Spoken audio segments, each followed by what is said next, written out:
Alice's Adventures in Wonderland by Lewis Carroll. Chapter 1. Down the Rabbit Hole. Alice was beginning to get very tired of sitting by her sister on the bank, and of having nothing to do. Once or twice she had peeped into the book her sister was reading, but it had no pictures or conversations in it. "And what is the use of a book," thought Alice, "without pictures or conversations?" So she was considering in her own mind, as well as she could, for the hot day made her feel very sleepy and silly, whether the pleasure of making a daisy chain would be worth the trouble of getting up and picking the daisies, when suddenly a white rabbit with pink eyes ran close by her. There was nothing so very remarkable in that, nor did Alice think it so very much out of the way to hear the rabbit say to itself, oh dear, I shall be late." When she thought it over afterward, it occurred to her that she ought to have wondered at this, but at the time it all seemed quite natural. But when the rabbit actually took a watch out of its waistcoat pocket, looked at it, and then hurried on, Alice started to her feet, for it flashed across her mind that she had never before seen a rabbit with either a waistcoat or a watch to take out of it, and burning with curiosity, she ran across the field after it, and fortunately was just in time to see it pop down a large rabbit hole under the hedge. In another moment, down went Alice after it, never once considering how in the world she was to get out again. The rabbit hole went straight on like a tunnel for some way, and then dipped suddenly down, so suddenly that Alice had not a moment to think about stopping herself before she found herself falling down a very deep well. Either the well was very deep, or she fell very slowly, for she had plenty of time as she went down to look about her and to wonder what was going to happen next. First, she tried to look down and make out what she was coming to, but it was too dark to see anything.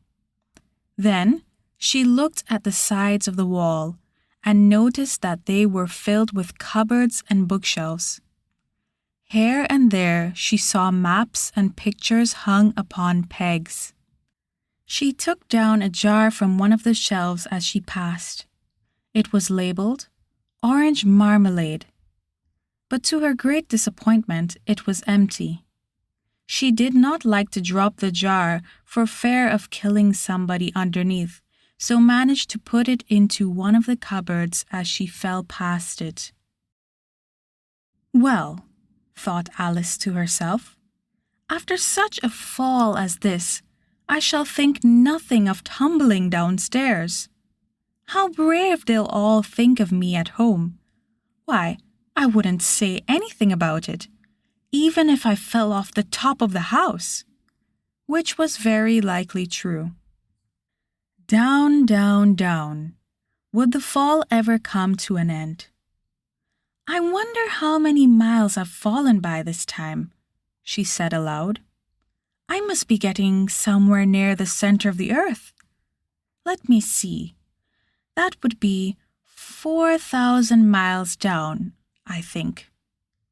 For you see, Alice had learned several things of this sort in her lessons in the schoolroom, and though this was not a very good opportunity for showing off her knowledge, as there was no one to listen to her, still it was a good practice to say it over.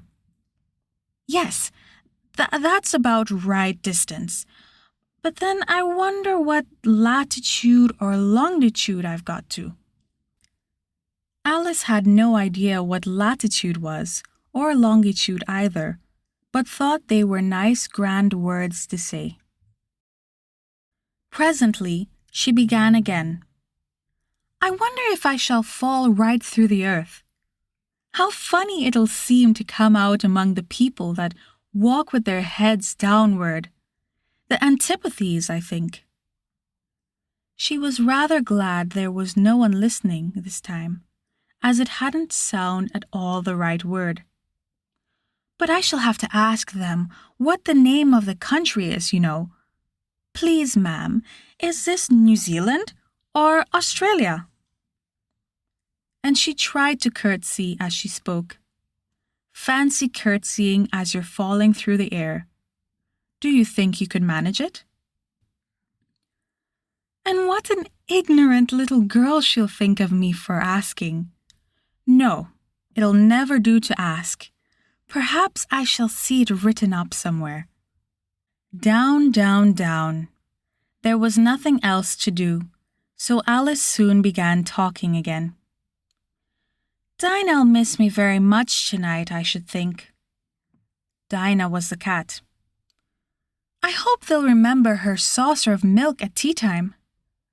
Dinah, my dear, I wish you were down here with me. There are no mice in the air, I'm afraid, but you might catch a bat. And that's very like a mouse, you know. But do cats eat bats, I wonder? And here Alice began to get rather sleepy, and went on saying to herself, in a dreamy sort of way, Do cats eat bats? Do cats eat bats? And sometimes, do bats eat cats? For you see, as she couldn't answer either question, it didn't much matter which way she put it. She felt that she was dozing off and had just begun to dream that she was walking hand in hand with Dinah and saying to her very earnestly, Now, Dinah, tell me the truth. Did you ever eat a bat? When suddenly, thump, thump, down she came upon a heap of sticks and dry leaves, and the fall was over.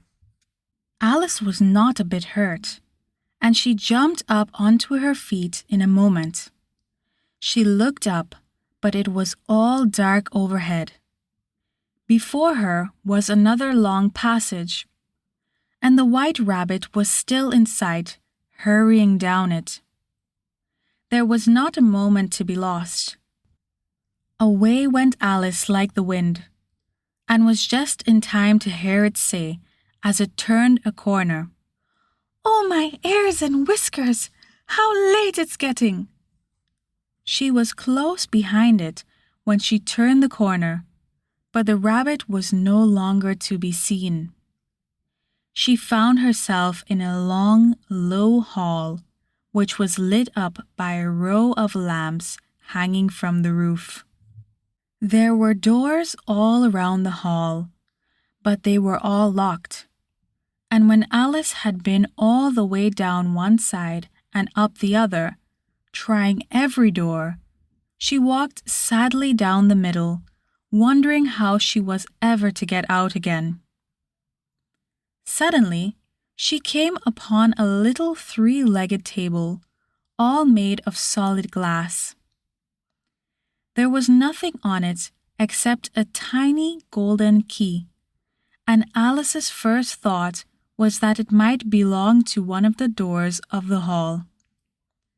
But alas, either the locks were too large, or the key was too small, but at any rate, it would not open any of them. However, on the second time round, she came upon a low curtain she had not noticed before, and behind it was a little door about 15 inches high. She tried the little golden key in the lock, and to her great delight it fit. Alice opened the door and found that it led into a small passage, not much larger than a rat hole. She knelt down and looked along the passage into the loveliest garden you ever saw. How she longed to get out of that dark hall and wander about among those beds of bright flowers and those cool fountains. but she could not even get her head through the doorway. And even if my head would go through, thought poor Alice, it would be of very little use without my shoulders. Oh, how I wish I could shut up like a telescope. I think I could, if I only knew how to begin. For, you see, so many out-of-the-way things had happened lately that Alice had begun to think that very few things, indeed, were really impossible. There seemed to be no use in waiting by the little door, so she went back to the table, half hoping she might find another key on it, or at any rate a book of rules for shutting people up like telescopes. This time, she found a little bottle on it, which certainly was not here before, thought Alice. And round the neck of the bottle was a paper label with the words, "Drink me," beautifully printed on it in large letters. It was all very well to say, "Drink me," but the wise little Alice was not going to do that in a hurry. "No, I'll look first," she said, "and see whether it's marked poison or not." For she had read several nice little histories about children who had got burnt and eaten up by wild beasts and other unpleasant things, all because they would not remember the simple rules their friends had taught them, such as that a red-hot poker will burn you if you hold it too long, and that if you cut your finger very deeply with a knife, it usually bleeds. And she had never forgotten that, if you drink much from a bottle marked poison, it is almost certain to disagree with you, sooner or later. However, this bottle was not marked poison, so Alice ventured to taste it, and finding it very nice, it had in fact a sort of mixed flavor of cherry tart, custard, pineapple, roast turkey, toffee, and hot buttered toast. She very soon finished it off. "What a curious feeling," said Alice. "I must be shutting up like a telescope." And so it was indeed. She was now only 10 inches high, and her face brightened up at the thought that she was now the right size for going through the little door into that lovely garden. First, however, she waited for a few minutes to see if she was going to shrink any further. She felt a little nervous about this, for it might end, you know, said Alice to herself, in my going out altogether, like a candle. I wonder what I should be like then. And she tried to fancy what the flame of a candle is like after the candle is blown out, for she could not remember ever having seen such a thing. After a while, finding that nothing more happened, she decided to go into the garden at once. But, alas for poor Alice! When she got to the door, she found she had forgotten the little golden key, and when she went back to the table for it, she found she could not possibly reach it. She could see it quite plainly through the glass, and she tried her best to climb up on one of the legs of the table, but it was too slippery. And when she had tired herself out with trying, the poor little thing sat down and cried. "Come, there's no use in crying like that," said Alice to herself, rather sharply. "I advise you to leave off this minute." She generally gave herself very good advice, though she very seldom followed it, and sometimes she scolded herself so severely as to bring tears into her eyes. And once she remembered trying to box her own ears for having cheated herself in a game of croquet when playing against herself, for this curious child was very fond of pretending to be two people. "But it's no use now," thought poor Alice, "to pretend to be two people. Why, there's hardly enough of me left to make one respectable person." Soon, Her eyes fell on a little glass box that was lying under the table. She opened it and found in it a very small cake, on which the words, "Eat me," were beautifully marked in currants. "Well, I'll eat it," said Alice, "and if it makes me grow larger, I can reach the key, and if it makes me grow smaller, I can creep under the door. So either way, I'll get into the garden. I don't care which happens." She ate a little bit and said anxiously to herself, "Which way? Which way?" holding her hand on the top of her head to feel which way it was growing. And she was quite surprised to find that she remained the same size. To be sure, this generally happens when one eats cake, but Alice had got so much into the way of expecting nothing but out-of-the-way things to happen that it seemed quite dull and stupid for life to go on in a common way. So she set to work and very soon finished off the cake. End of chapter. Subscribe for more videos to learn English.